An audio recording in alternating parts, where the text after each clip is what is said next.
لله رب العالمين والصلاة والسلام على أشرف الأنبياء والمرسلين وعلى آله الطيبين الطاهرين المهديين وأصحابه المتقين المخلصين الراشدين وأزواجه أمهات المؤمنين وعلى علماء ملته والصالحين. أما بعد فأعوذ بالله من الشيطان الرجيم. بسم الله الرحمن الرحيم. والذين آمنوا أشد حبا لله صدق الله مولانا العظيم. محترم معزز حاضرین و سامعین، السلام علیکم ورحمۃ اللہ وبرکاتہ۔ ایک کو ختم کر دیں اور آواز ذرا تھوڑی سی اونچی کر دیں۔ اللہ رب العزت کا عظیم احسان اور فضل ہے جس کی توفیق ہاتھ سے ہم سب آج کی یہ سجائی گئی خوبصورت محفل میلاد النبی صلی اللہ علیہ وسلم میں حاضر ہیں۔ حاضرین محترم، میں آج آپ سے ایک جامع سی گفتگو کرنا چاہتا ہوں، جس میں کوشش کرنا چاہتا ہوں کہ آج کا درس ایک روایتی تقریر نہ ہو جس کو سننے کے بعد ہم جس طرح دیگر ایک رسمی تقاریر سنتے ہیں اور سننے سے پہلے بھی ہماری زندگی وہی ہوتی ہے اور سننے کے بعد بھی ہماری زندگی وہی ہوتی ہے،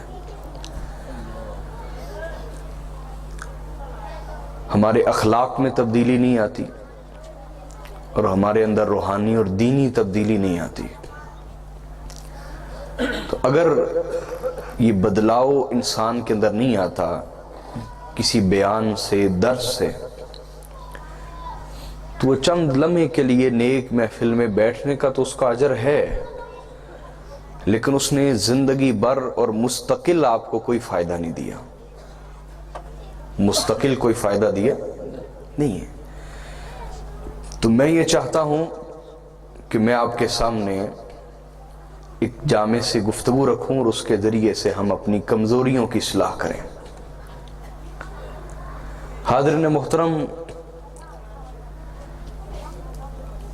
انسان پر جیسے ہی وہ اس دنیا میں آتا ہے اور باشعور ہوتا ہے، اس پر حب دنیا کا حملہ شروع ہو جاتا ہے۔ حب دنیا کہتے ہیں دنیا کی محبت کو۔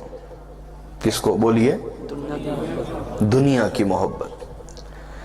دنیا کس کو کہتے ہیں یہ بھی نہیں معلوم ہوتا۔ یاد رکھ لیں، جب صوفیاء اولیاء اللہ دنیا کا لفظ استعمال کرتے ہیں تو اس سے ان کی مراد ہوتی ہے کہ ہر وہ رشتہ، بولیے ہر وہ رشتہ۔ میں آپ کو تھوڑی سی بولنے کی زحمت دوں گا تاکہ آپ کو چیزیں یاد ہو جائیں، کیونکہ میری کوشش ہوگی میں آپ کو کچھ چیزیں سکھا دوں، سمجھا دوں، یہ میری کوشش ہوگی۔ تو دنیا کس کو کہتے ہیں؟ صوفیاء، اولیاء اللہ، اہل اللہ، عرفاء، اللہ کے عارف بندے۔ دنیا سے مراد ہر وہ رشتہ، بولیے ہر وہ رشتہ، ہر وہ عمل، ہر وہ اور ہر وہ چیز، ہر وہ جو اللہ سے غافل کر دے اور دور کر دے، وہ دنیا ہے۔ ہر وہ رشتہ، ہر وہ عمل اور ہر وہ چیز جو اللہ سے غافل کرے، جو اللہ سے دور لے جائے، اسے کیا کہتے ہیں؟ دنیا کہتے ہیں۔ اور یہ حب دنیا جیسے انسان تھوڑا سا سمجھدار ہوتا ہے اس پر یہ حملہ شروع ہو جاتا ہے۔ جیسے سمجھدار ہوتا ہے تو اس کے اندر حب دنیا آتی ہے، کیا میرے کھلونے سب سے زیادہ ہونے چاہیے؟ جی میری بات سمجھ رہے ہیں؟